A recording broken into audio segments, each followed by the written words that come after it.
నిజం చెప్పాలంటే ఈ ఫ్రెంచ్ కాలనీ మన ఇండియాలో one of the best beautiful attraction అని చెప్పొచ్చు. ఈవినింగ్ 4 అయితే పాండిచేరిలో అయితే ఈ రోడ్లో కన్ఫర్మ్గా ప్రతి వెహికల్ని కూడా బ్లాక్ చేసేస్తారు. ఏ వెహికల్ కూడా రావడానికి అయితే ఎలా ఉండదు. డాక్టర్ బిఆర్ అంబేద్కర్ గారి మణిమండపం దగ్గరికి అయితే మనం వెళ్దాం. ఇంకా చూడాల్సిన చాలా ప్లేసెస్ ఉన్నాయి, లోపలికి వెళ్దాం పదండి. Hello everyone, welcome back to our channel Prayan gaming. This is Rahul. So నేనైతే ఆల్ ఇండియా ట్రిప్లో భాగంగా మన సబ్స్క్రైబర్స్లో ఒకరు కామెంట్ సెక్షన్లో పాండిచేరి వెళ్ళమని చెప్పేసి కామెంట్ సెక్షన్లో కామెంట్ చేయడం వల్ల నేనైతే ఈ పాండిచేరి అయితే వచ్చాను. సో ప్రజెంట్ నేను ఈవినింగ్ 4:30కి one of the beautiful attraction అయిన పాండిచేరిలో ఉన్న రాక్ బీచ్కి అయితే వచ్చాను. ఈ రాక్ బీచ్ మనకి ఈవినింగ్ 4:30 అయితే మనకైతే వెహికల్స్ అన్ని కూడా బ్లాక్ చేస్తారు. ఏ వెహికల్ కూడా ఈ బీచ్ రోడ్లోకి అయితే అలౌ చేయరు అనమాట. ఓన్లీ వాక్ చేస్తూ వెళ్ళాల్సింది ఎవరైనా సరే. సో నేను వాక్ చేస్తూ మనకి మంచి బ్యూటిఫుల్ అట్రాక్షన్ అయిన ఈ ఫ్రెంచ్ కాలనీ అయితే కవర్ చేస్తూ ఉన్నాను. అండ్ అలాగే ఈ బీచ్ రోడ్లో కొన్ని హిస్టారికల్ థింగ్స్ అయితే ఉన్నాయి.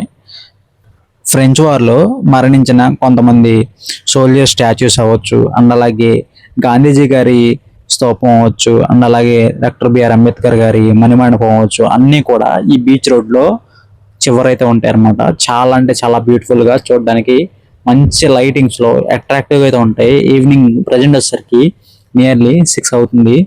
7:30 కల్లా మనం అయితే వాక్ చేస్తూ అక్కడికి వెళ్తే చాలా అంటే చాలా బ్యూటిఫుల్ నేచర్ చూడొచ్చు. అండ్ అలాగే లెఫ్ట్ సైడ్ మీరు చూస్తున్నారు కదా, ఇవన్నీ కూడా ఒకప్పుడు ఫ్రెంచ్ వరల్డ్ హౌసెస్ అనమాట.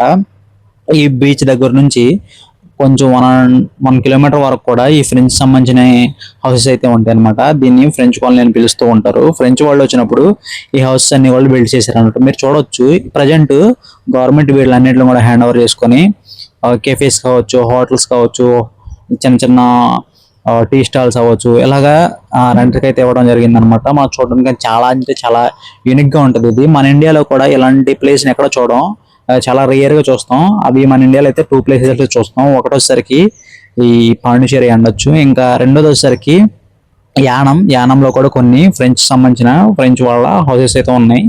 ఈ యానం ఒకటి, ఈ పాండిచేరి ఒకటి బార్డర్ లో ఉండడం వల్ల ఇండియాకి ఫ్రెంచ్ వాళ్ళు అనేది ఇవి కాలనీస్ గా ఏర్పాటు చేసుకుని వాళ్ళ స్టైల్లో ఫ్రెంచ్ స్టైల్ అనేది ఈ హౌస్ అయితే బిల్డ్ చేసుకున్నారు అన్నమాట. చూడడానికి చాలా అంటే చాలా బ్యూటిఫుల్ గా యూనిక్ గా ఉంటాయి. మన ఇండియాలో ఈ టైప్ హౌస్ అయితే చాలా రేర్ అని కూడా చెప్పొచ్చు. అండ్ అలాగే మన ఇండియాలో ఉన్నామా ఫ్రెంచ్ లో ఉన్నాం అన్న ఫీల్ అయితే ఇక్కడికి వస్తుంది. అందుకే దీనికోసం చాలా మంది స్పెసిఫిక్ గా ఈ పాండిచేరి వస్తూ ఉంటారు. ఈ పాండిచేరిలో మెయిన్ చూడాల్సిన ప్లేస్ లో ఈ రాక్ బీచ్ అండ్ అలాగే ఈ ఫ్రెంచ్ కాలనీ మెయిన్ అనమాట. ఇంకా చాలా ఉండొచ్చు, కానీ మెయిన్ గా ఈ రెండైతే కన్ఫర్మ్ గా ప్రతి ఒక్క బకెట్ లిస్ట్ లో ఉంటది. ప్రతి ఒక్కరు కవర్ చేసుకున్న ప్లేసెస్ లో ఈ రెండైతే కన్ఫర్మ్ గా ఉంటాయి. రాక్ బీచ్ ఏదైతే ఇప్పుడు ప్రజెంట్ మనం ఉన్నామో బీచ్, ఈ రాక్ బీచ్, అండ్ అలాగే దీని పక్కనే ఆనుకుని ఉన్న ఫ్రెంచ్ కాలనీ, ఈ రెండు కూడా కవర్ చేయాలని చెప్పేసి చాలా మంది పాండిచేరి వస్తూ ఉంటారు. ఎందుకంటే ప్రీ వెడ్డింగ్ షూట్స్ కావచ్చు, ఫోటో షూట్స్ కావచ్చు, మంచి మంచి ఫొటోస్ కావచ్చు. ఇది one of the best land mark అని చెప్పొచ్చు. ఫొటోస్ కి అయితే అంత బాగుంటాయి ఫ్రెంచ్ కాలనీలో హౌసెస్ వచ్చేసరికి. ఇంకా వీటి కోసం పర్టికులర్ గా రూమ్స్ తీసుకుని 2 days 3 days అట్లా స్టే చేయాల్సిన అవసరం లేదు. గట్టిగా 1.5 day అంటే 1 day మొత్తం కూడా మన ట్రావెల్ చేసిన హాఫ్ డే రెస్ట్ తీసుకున్నాం. 1.5 day అయితే ఈ పాండిచేరి అయితే కంప్లీట్ అయిపోద్ది. పాండిచేరిలో మెయిన్ గా చూడాల్సిన ప్లేసెస్ ఏమైనా ఉన్నాయంటే, ఒకటి వచ్చేసరికి ఈ రాక్ బీచ్, రెండోది వచ్చేసరికి ఇప్పుడు మీరు చూస్తున్న ఫ్రెంచ్ స్టైల్లో ఉన్న ఫ్రెంచ్ హౌసెస్, అండ్ మూడోది వచ్చేసరికి మ్యాంగ్రూవ్ ఫారెస్ట్ అని ఒకటి ఉంటుంది. ఈ మూడే అనమాట మెయిన్ గా నాకు తెలిసినంత వరకు నేను ఎక్స్ప్లోర్ చేసిన వాటిల్లో బెస్ట్ అనిపించినవి అయితే ఇవే. ఇంకా చాలా ఉంటాయి, వగేరా చాలా ఉంటాయి. వాటిల్లో బెస్ట్ ఎవరో చెప్పరు. ఒకవేళ చెప్పినా మనం వెళ్ళినప్పుడు అంత బెస్ట్ అనిపించవు. సో నాకు వెళ్ళినప్పుడు నాకు స్వయంగా నేను చూసిన దాన్ని బట్టి నాకు బెస్ట్ అనిపించిన ప్లేసెస్ లో ఈ 3 మాత్రమే. ఈ ఫ్రెంచ్ కాలనీ ఒకటి, వైట్ టౌన్ అంటూ ఉంటారు, ఫ్రెంచ్ కాలనీ అంటారు అంటే మొత్తం కూడా ఇదే అనమాట. సో ఈ ఫ్రెంచ్ కాలనీ ఒకటి, ఈ రాక్ బీచ్ ఒకటి, ఈ మ్యాంగ్రూవ్ ఫారెస్ట్ ఒకటి. మ్యాంగ్రూవ్ ఫారెస్ట్ కొంచెం దూరంగానే ఉంటది ఇక్కడ నుంచి కంపేర్ చేసుకుంటే. ఒకవేళ మీరు మ్యాంగ్రూవ్ ఫారెస్ట్ వెళ్ళాలనుకుంటే వెళ్ళొచ్చు. సో మాట్లాడుతూనే మనం డాక్టర్ బిఆర్ అంబేద్కర్ గారికి సంబంధించిన మణిమండపం దగ్గరికి అయితే వచ్చాం. ఇది ఒక లైబ్రరీ లాగా అండ్ మ్యూజియం లాగా అయితే కొంచెం ఏర్పాటు చేసి ఆయన గుర్తుగా అయితే ఇక్కడ ఉందన్నమాట. మనం చూడడానికి అయితే చాలా బ్యూటిఫుల్ గా ఉంటది, కొంచెం యూనిక్ కూడా ఉంటది. సో ఇది ఒక హిస్టారిక్ థింగ్ అని చెప్పొచ్చు. ఎందుకంటే మన ఫ్రీడమ్ ఫైటర్స్ ఎవరైతే వీళ్ళు ఉన్నారో వీళ్ళందరినీ కూడా గుర్తు చేసుకోవడానికి, మన తరతరాలు మారినా సరే గుర్తు చేసుకోవడానికి ఇవి నిలిచిపోతూ ఉంటాయి. స్టాచ్యూస్ అవ్వచ్చు, స్తూపాలు అవ్వచ్చు, ఏవైనా సరే మనకి చూడడానికి కొంచెం యూనిక్ గా ఉంటే గుర్తుండిపోతాయి అనమాట. సో మన స్టార్టింగ్ వచ్చేసరికి మనకి స్టార్టింగ్ లో ఫౌంటైన్ ఒకటి ఉంటుంది. సో వీళ్ళు వచ్చేసరికి మన కంట్రీ కాదు, వేరే కంట్రీ వాళ్ళు కూడా వచ్చి వీళ్ళని గుర్తు చేసుకుంటున్నారంటే వీళ్ళు చేసిన పోరాటాలు ఇలాంటివి కాదు. అండ్ అలాగే వీళ్ళు చేసిన సాక్రిఫైజెస్ అండ్ అలాగే ద వే హీ వీళ్ళు నిలబడిన విధానం అవ్వచ్చు. ఎందుకంటే స్టార్టింగ్ నుంచి కూడా మనకి ఫ్రీడమ్ గురించి పోరాడి ఫ్రీడమ్ వచ్చిన తర్వాత మనకంటూ రాజ్యాంగం కావాలని చెప్పేసి వీళ్ళు బిల్డ్ చేసింది అవ్వచ్చు. ప్రతిదీ కూడా ఒక గొప్ప చరిత్ర అని చెప్పొచ్చు. డాక్టర్ బిఆర్ అంబేద్కర్ గారి గురించి ఇంత గొప్పగా ఈ పాండిచేరిలో ఉండడం అయితే నాకు చాలా బాగా నచ్చింది అనమాట. చూడడానికి చాలా బాగుంది. అండ్ అలాగే ఈ చరిత్రను కూడా తెలియని వాళ్ళకి కూడా తెలుసుకునే విధంగా ఇక్కడైతే మనకి లైబ్రరీలా కూడా ఏర్పాటు చేశారు, మనం చూడొచ్చు. కాకపోతే నేను వెళ్ళిన టైంలో వచ్చేసరికి ఇది క్లోజ్ చేయడం అయితే జరిగింది. ఈవినింగ్ 6 అలా అయిపోయింది నేను ఇక్కడికి వచ్చేసరికి. సో 6కి అయితే క్లోజ్ చేశారు. ఒకవేళ రావాలనుకున్న వాళ్ళు ఈ బీచ్ దగ్గరకు వచ్చిన వాళ్ళు కొంచెం కొంచెం ఫాస్ట్గా రండి.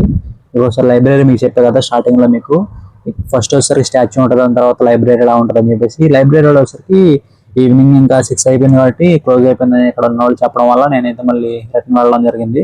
ఒకవేళ మీరు రావాలనుకుంటే కొంచెం ముందైతే రండి, 4:30 అలా టైం కల్లా. ఎందుకంటే 4:30కి రావడం వల్ల మీకు 2 అడ్వాంటేజెస్ ఉన్నాయి. ఈ రాక్ బీచెస్లో సన్సెట్ అనేది జరుగుతుంది అండ్ అలాగే ఇది కూడా మీకు ఓపెన్లో ఉంటుంది. ఇంకా ఆఫ్టర్నూన్ కొంచెం వేస్ట్ అనమాట. ఎందుకంటే ఆఫ్టర్నూన్ బీచ్ సైడ్ వచ్చి గట్టిగా ఎండ దెబ్బలు తినడం కంటే మీరు ఈవినింగ్ వస్తే ఇటు లైబ్రరీ కవర్ చేసుకోవచ్చు. అండ్ అలాగే ఈవినింగ్ వస్తే సన్సెట్ ఏదైతే ఉందో మంచి బ్యూటిఫుల్గా ఉంటుంది రాక్ బీచ్ దగ్గర, అది కూడా మీరు ఎక్స్ప్రెస్ చేయొచ్చు.